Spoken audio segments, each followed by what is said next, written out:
Alright, before continuing with the sigils and all the real power cards, I want to briefly go over the strangers as well. Kind of an interlude here because I forgot to include them in my original deck file. So basically we have one stranger for each of the 5 faction combinations that are currently supported. Cornbrave, Elysian, Feln, Rakano and Stonescar. Basically they actually even serve some purpose in Constructed. Like in Limited they're great because they are like 2/2 is decent 2-drop stats and trades with a lot.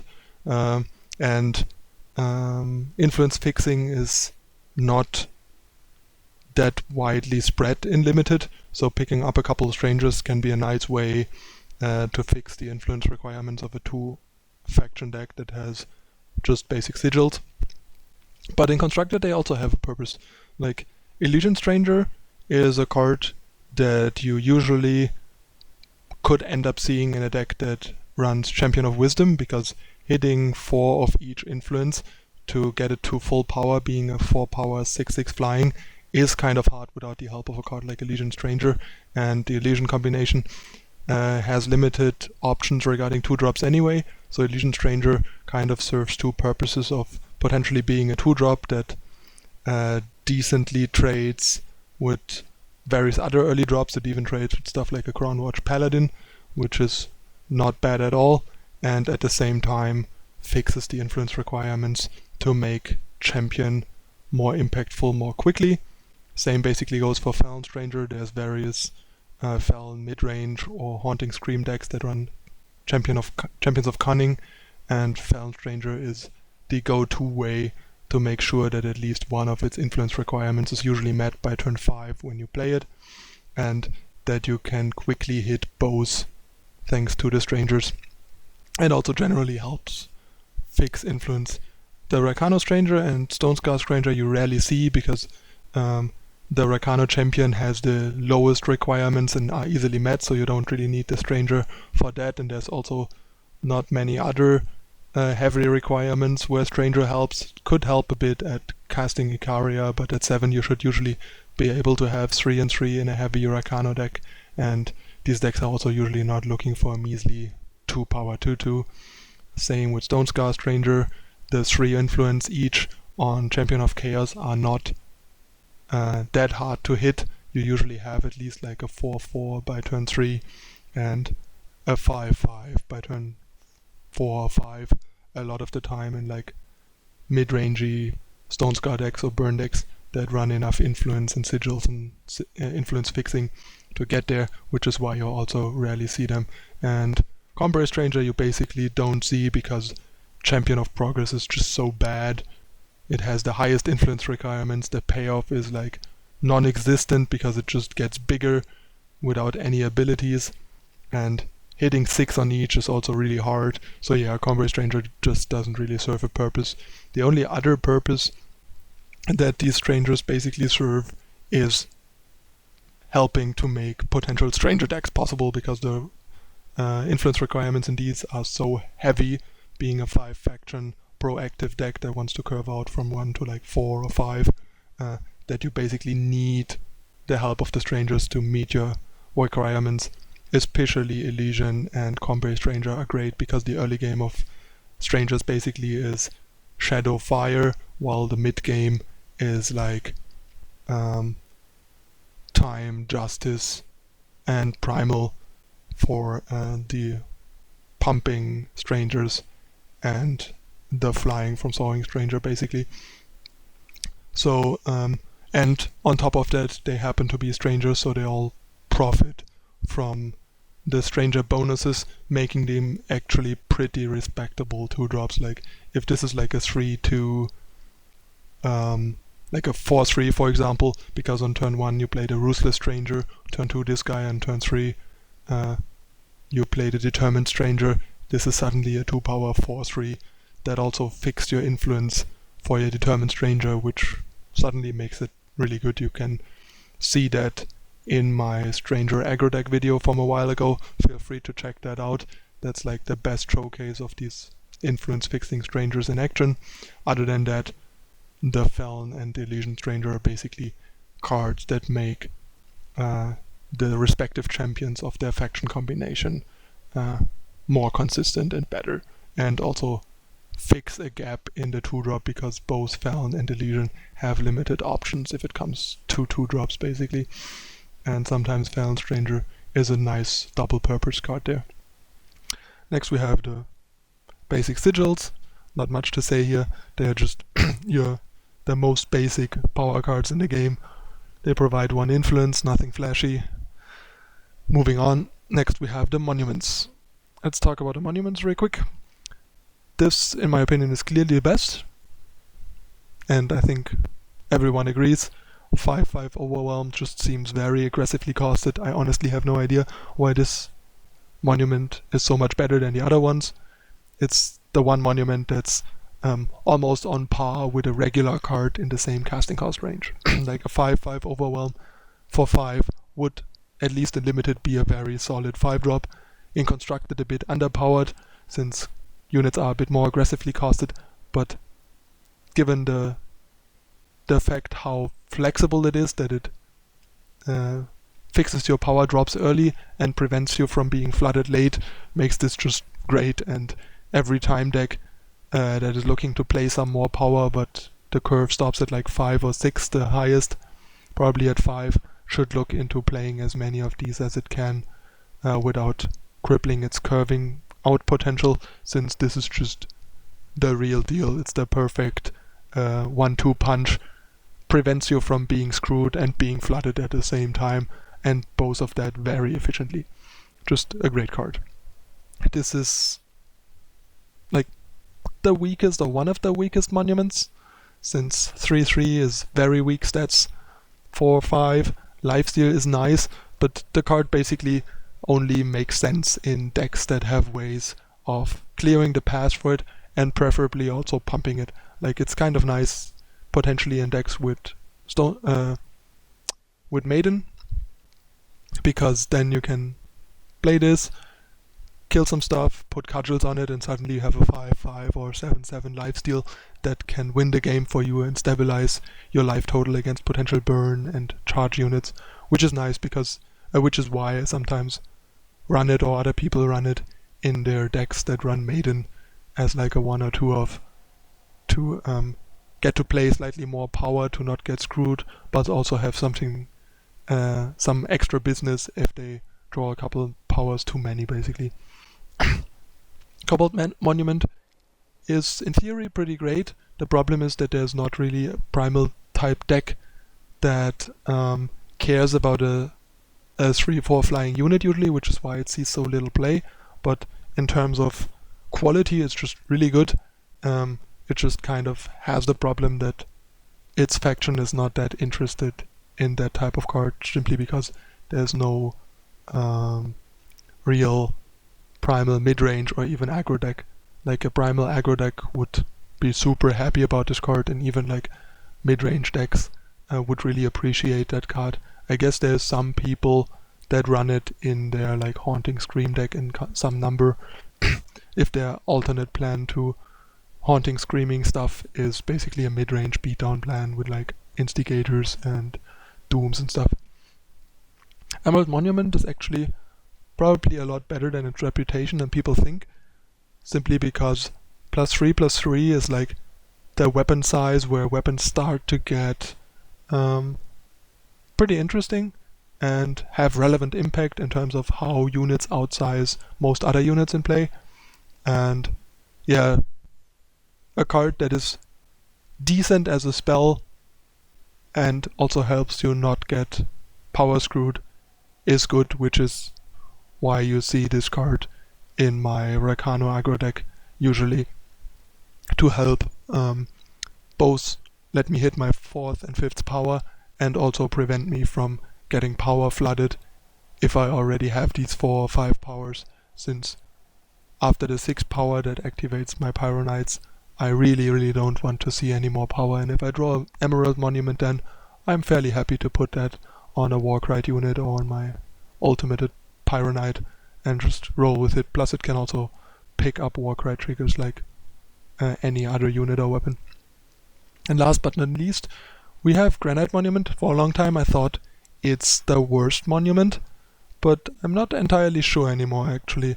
Like, it might be better than Amethyst Monument, simply because the decks that usually are interested in it are fairly aggressive, and while it's not particularly good against other unit-heavy decks, it's actually a pretty good monument against control decks, which is where you need the monuments more often, because the games go longer, they kill your threats a lot more, kill your units a lot more, and if you draw like a 4-1 charge instead of a fire sigil, that's a pretty big deal to hit that control player in the face 4-4. That might be the damage that kills him, or might be the damage that gets him low enough that the Flame Blast, Obliterate, or Torch can seal the deal, especially against harsh roll decks. Like, it is actually pretty nice. Like, for example, you have 2 units in play, maybe like a Countess in hand in your Stone Scar deck. Your opponent harsh rolls, end of turn you ambush your Countess. On your turn you play Granite Monument, and suddenly you're attacking for 8 the turn after your opponent harsh rolled you.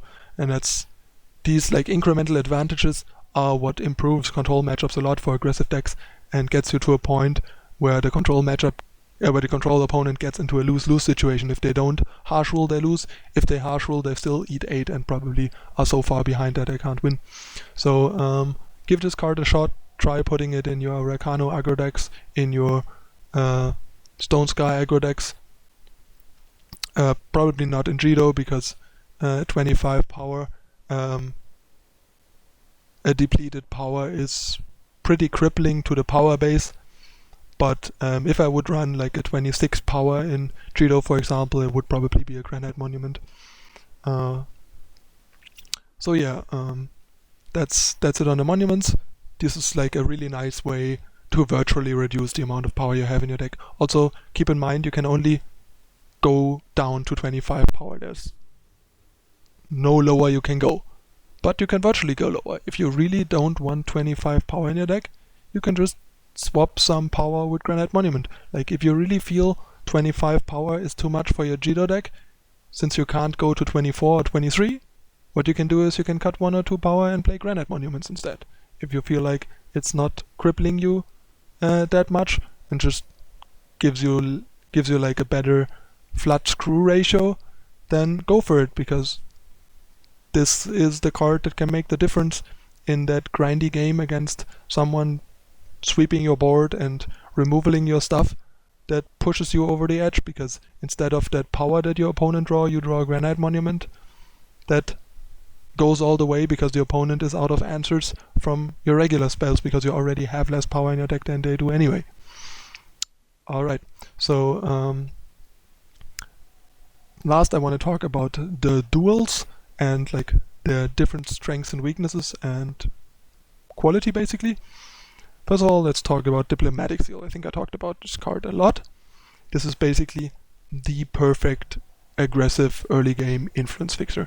It's basically a must in almost every 2-faction deck, in my opinion, except for the ones that have champions with really high requirements. Like, Champion of Chaos is the first champion where I get to a point where I can see only running 2 to 3 seals, and 4 seals is usually probably too much if you have Champion of Chaos in the deck, because hitting 3 of both influences can get tricky if you draw especially 2 seals, or if you draw seals too late.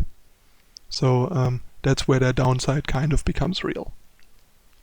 If you run Champion of Cunning, it gets even worse, but you can see even Sir Rhino runs 3 Diplomatic Seals in his triple Champion of Cunning deck, because he has other ways to buffer his influence, and he also doesn't care that much about his champion being active too early, because he's a control deck, so it's fine if it eventually gets active, and he cares more about having both colors, of having like 2 Shadow and 2 Primal Influence by turn 3 to be able to play both his Bloodcaster and his Wisdom of the Elders. And Diplomatic Seal definitely helps him more consistently achieve that. And it is nice to see that he understands how important and how valuable influence consistency and influence fixing is, that he's willing to give up value on his Champion of Cunning just so his opening hands are more reliable, playable, and able to play all his spells early game, because that's very important as control and as aggro deck. If you cannot properly interact with your opponent because you don't have all the influence you need, that is going to lose you a game quickly.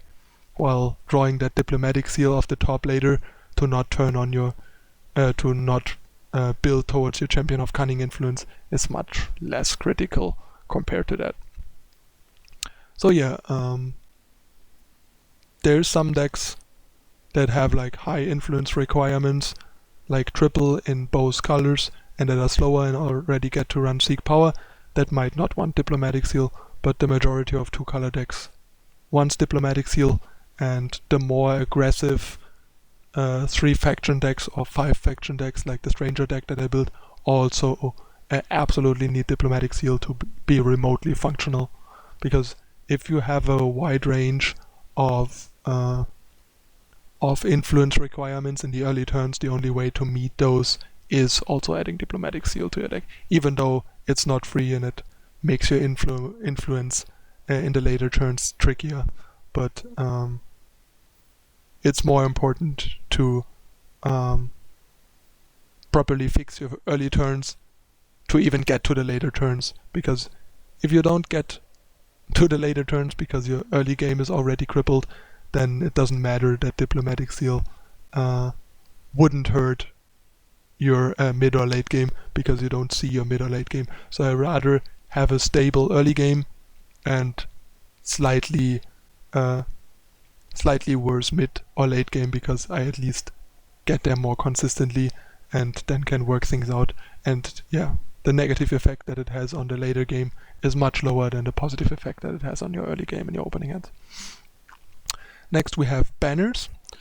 Banners are pretty great, and I think some people are just not running them enough, because even some unit light control licht decks should approach banners as basically being a dual power that says gain both influences, enter play depleted, which is still pretty good in a control deck, because they usually have spots in their curve where they have nothing to do because the opponent didn't play a target, or they have a cheap answer and have spare power, and they usually don't have much to do on turn 1.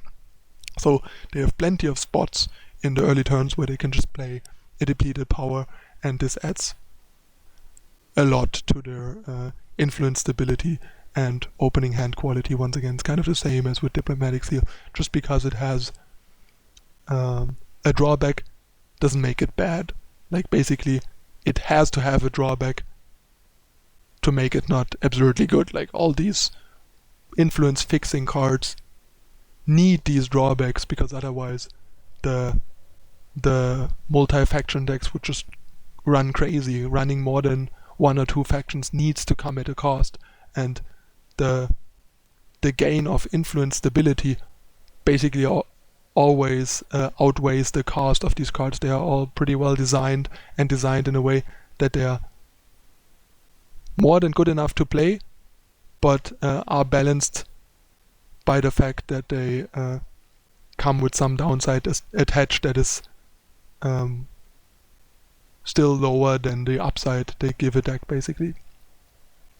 And yeah, other than that, basically, if you run multiple factions, the more units you run, the more you have 1 and 2 drops, the better banners become compared to seeds, because if you have some units in play most of the time, you have to keep in mind a top deck banner means undepleted power. Like, if you're basically waiting for your 4 drop, have no power in hand, have 3 power, and if you draw a banner off the top, that lets you play your 4 drop. If you draw a seed, you don't have power in your hand, so you don't have a sigil for the seed enters play depleted, and you cannot play your 4 drop. So basically, if your deck tends to have units in play, banners get much better after the first like 2 turns than seeds, since if you are low on power and just waiting for like power off the top to play that critical card, banners are what you want to draw, not seeds.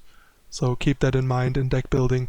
There's decks that want more seeds, and there's decks that want more power, that want more banners. Like, usually unit light control decks that run a lot of power usually also have a lot of sigils and seek power to search for sigils and favors and stuff, where seeds get a lot better because they usually have multiple power cards in hand anyway, and therefore are usually capable, even in like the mid game, to play top decked seeds undepleted, because they have so many ways to have sigils in their hand and run so much power anyway. But the less power you run and the more units you run, the more important and the better banners get compared to seeds, basically. The one upside basically in aggro decks that seeds have, that they are better in your opening hand because they fix your turn 1 power for 1-drops, like in Jido for example, where you have Shadow and Fire 1-drops. Seed of Chaos is great because it's the only card that allows you to play no matter which one of the 2 1-drops you have outside of Diplomatic Seal, while Banner only starts fixing your influence from turn 1 onward, and if you have Banner you can't play a 1-drop, you have to delay a 1-drop till turn 2. That's like the purpose of seeds and aggressive decks, and the upside of seeds over banners. So if you're like super aggressive and have a lot of 1-drops, seeds are really good, and banners are still pretty good. If your curve shifts more towards like starting at 2, then seeds probably get slightly worse than banners. And yeah, the more units you have, the better the banners get, and the lower your power is, the weaker the seeds get. So in a high power deck with a lot of sigils, a lot of power in general, seeds are the best power fixer, and vice versa. That's basically why you usually see these 3 faction control decks that run like 12 seeds and barely any banners, because they don't have many units, but they run a high amount of powers between seeks, favors, and regular power cards, so that their seeds are rarely depleted, even in later stages of the game. Alright, I think that covers everything. If there's any questions, feel free to ask in the comments. Expect a follow through on this video to show some of the concepts that I talked about more in depth and explain how to build influence and power bases for certain decks and certain requirements. I hope this was helpful and entertaining to you guys. Let me know if you like that style of video and rundown for the future, and if you would like me to touch on anything else or present it a bit differently or whatever.